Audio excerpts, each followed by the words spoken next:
How to build a model steam launch. A new trailer for my series, How to Build a Model Steam Launch, available to view now on my Patreon channel, with over 5 hours of comprehensive building instructions. This series used to be available on DVD, but obviously things changed and I discontinued it, and now it's on Patreon. It's well worth a watch. It's extremely comprehensive, showing every possible angle of building a model steam launch. The best place to start is with the drawings. This is just one of them. When I recorded this video series in 2010, I used the microphone in the computer to try and get a workshop effect. Now I use a professional recording studio microphone. The construction begins. Using a piece of corrugated cardboard, cut the cardboard to match the contour of the hull in every position where you need a flow rib to be. I would use 5 flow ribs in a boat of this size. Transfer the shape of your 5 flow ribs onto 5 pieces of plywood.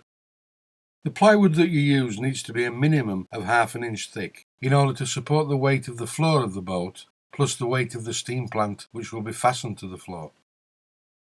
The next job is to cut out the flow ribs using a bandsaw.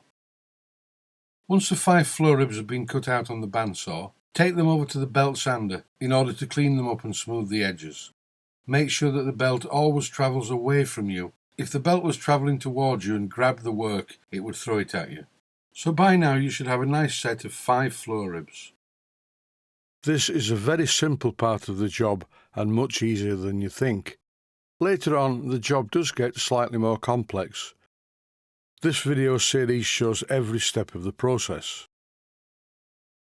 This varnish which I use is called Ronseal Hard Glaze. However, I don't use the water-based version of this varnish. This is a traditional type of varnish. It's been around for years, and you will need to use white spirit for cleaning your brush after using this varnish.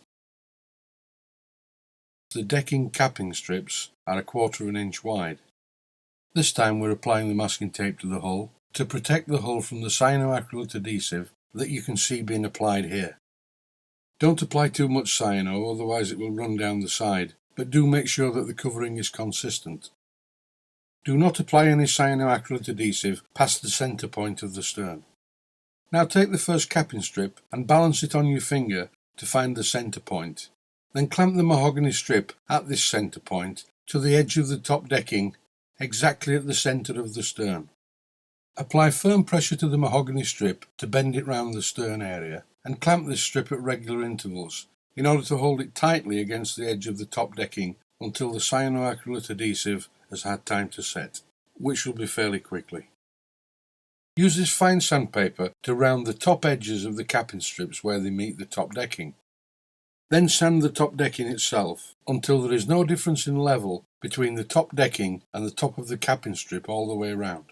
Now before you take the boat back into the workshop, remove as much of the dust as possible. Back in the workshop, give the boat a coat of varnish using a cloth. This final part of the deck edging section shows the construction of the bow post.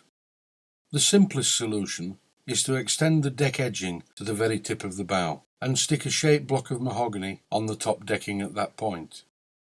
But I prefer to make the bow post as a single component, which also incorporates the short pieces of deck edging for the bow, and the sides of the bow post finish off the deck edging.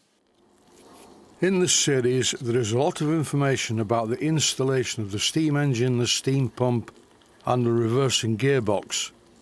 Although I didn't always use a Stuart No. 10 steam engine, most of the time I did, and they are ideal for a launch of this size. The transmission train will sound rough at first. Don't worry about this because it will need running in. After a while things will become much smoother. During the running in process, make sure that you use plenty of oil. The black residue that you can see around the bearings is as the bearing metal wears. Eventually, and after not too long, this residue will become oil coloured. I will leave the video running with just the sound, and you will be able to hear how the transmission gets quieter.